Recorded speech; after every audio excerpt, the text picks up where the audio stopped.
What's going on, everybody? Welcome back to the channel. It is Saturday, which means we're looking at the Sunday Prizepicks slate. They got a couple of discount props. Want to use them? Use them. I'm not gonna have those in the video, but we got 6 that we're looking at. A couple from the London game, 4 from the 1 o'clock game. There's a lot of good props on this slate, so there's a plenty of opportunities to make your 6-man flexes. Probably make multiple if you wanted to, but let's go ahead and get into it. As always, if you enjoy the content, appreciate the like button. Subscribe if you haven't already. Let's get it this weekend. Feeling good. See if these guys can come through for us. So, like I said, I got a couple from the London game. Looking at receiving yards, I am definitely interested in a couple. First one that we're looking at is taking DeAndre Hopkins over 59.5 yards. Baltimore's been about middle of the pack this year against the pass. Another reason to go to DeAndre Hopkins this week is that once again they're missing Treylon Burks for the second week in a row. So without him, they're using Hopkins more. He's getting a higher percentage of snaps. They're using like Chris Moore's playing more. But in general, it's mostly going to be Hopkins has been the main weapon for them through the air. They don't love to throw the ball a lot, but you got Westbrook, Akine, you got Chris Moore, and then you got Hopkins. So needed 60 yards against Baltimore. He's going to be targeted heavily. I'd assume 8 to 10 times at least. So taking him over to get a 60 yards. On the other side, I'm taking Zay Flowers. He's one of the receivers for the Ravens that just doesn't come off the field. They dealt with injuries to Beckham multiple times. Seems like he's leaving every game at some point, heading to the locker room. But Flowers has been pretty reliable. He could have had a huge game against Pittsburgh. He fell down, dropped a touchdown. Just had a couple plays where he probably, if he made both of those, that long catch that he dropped could have been for another touchdown, but probably could have had like 150 yards. Or at least like 125 yards if you made those plays. We need 57. He's been reliable. Like I said, just doesn't come off the field much. He's playing 90+% of snaps almost every single week. Last week he played over 95% of snaps, so he's just always there. And the matchup is really good for receivers against Tennessee. Last week, Josh Downs had 97 yards against them. Chase had 73 yards, but that game the Bengals only put up 3 points. Against the Browns, Cooper went 116 and a touchdown. I think Zay Flowers is due for a good game. I mean, he's been having good games, but due for like a breakout game. Could have happened last week against Pittsburgh, which is another good matchup, but wasn't able to make some plays. Let's go over to rushing yards. Now, this week you got some value at a couple spots because teams are missing their starting running back. So on the Bears side, Foreman's at 50.5 yards. That numbers went up a little bit. I think it opened up in the mid-40s. But I'm going to be looking at Chuba Hubbard because he's going to be getting almost all the carries for the Panthers. He can catch some passes too. Not that it's going to help us with the rushing yards, but I think he can get you 45 rushing yards per game. He's been the second back for the season behind Sanders. But with Sanders out, it's going to be the Chuba Hubbard show.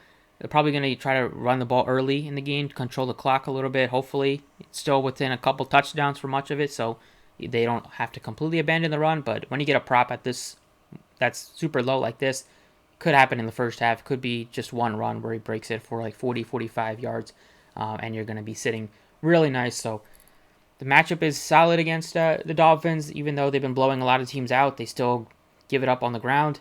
And Hubbard been kind of getting like 8 to 10, 8 to 12 carries per game. He's probably going to be looking at maybe 15.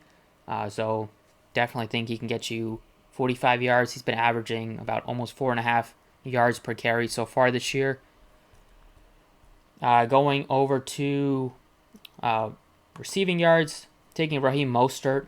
Now without Devon Achane, also Jeff Wilson is doubtful. So you're going to see Mostert have the backfield almost all to himself. They're going to have Salvin Ahmed back there as well in like passing situations at times. But I still think Mostert can get you 15 receiving yards.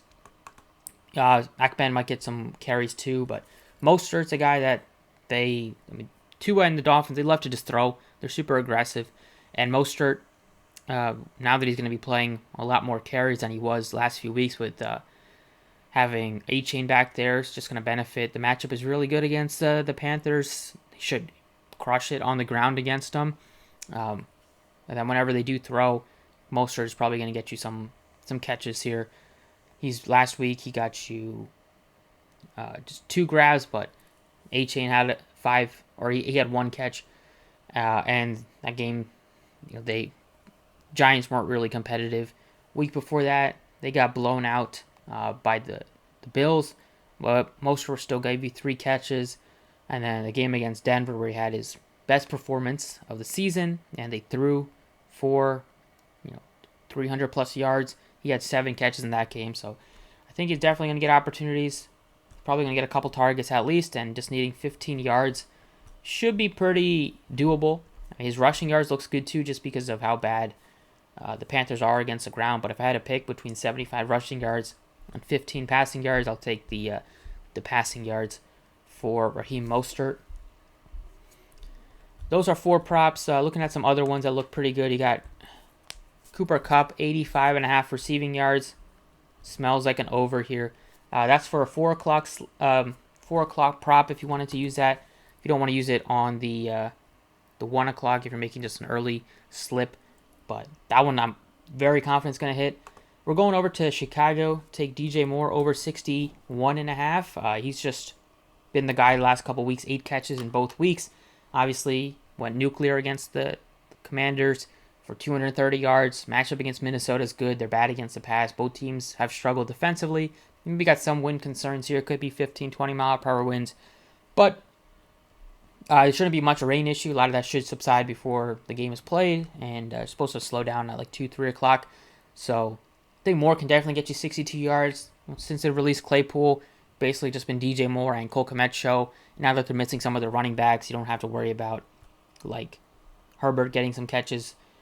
So it's going to be DJ Moore. I'm taking him over 61.5. And then on the other side of that game, you got Jordan Addison, who's going to have to step up and play a lot more snaps. So you're getting him at a pretty good bargain at just 53.5 yards. He's going to step up and play huge. Just a big uptick in snaps. He was playing like 50, 60% of snaps. Now that's going to go up. He's probably going to be lining up on the outside almost every time. And I wouldn't be surprised if he plays 80, 90% of snaps with Jefferson out. And Jefferson just takes so much volume away from these other guys. So when you get a guy dominates target share like Jefferson does, and with him out of the equation, Addison's going to benefit. And I'd tease that up to maybe like 75, 100 on sportsbooks. Wouldn't be surprised if he... I'm really expecting him to get you 54 at least. But those were the 6 that I got. London early. If this hits, check out Twitter. I'll have another prop posted for the 4 o'clock games. But Hopkins, 60 yards. Flowers, 57 yards. Hubbard, 45 yards. Mostert, 15 through the air. Moore, 62. And Jordan Addison, 54. Those are the 6 that I'm rocking with. Best of luck if you are using them. And I will catch you all next time.